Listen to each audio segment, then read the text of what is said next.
কাতরে ভাঙে চোখ, কেউ না যেন শোনে, মনে মনে কথা হোক।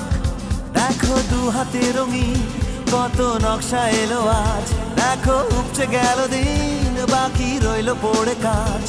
শুধু চুপচাপ পথ পেরোনো, জানি না কবে দেখা হবে।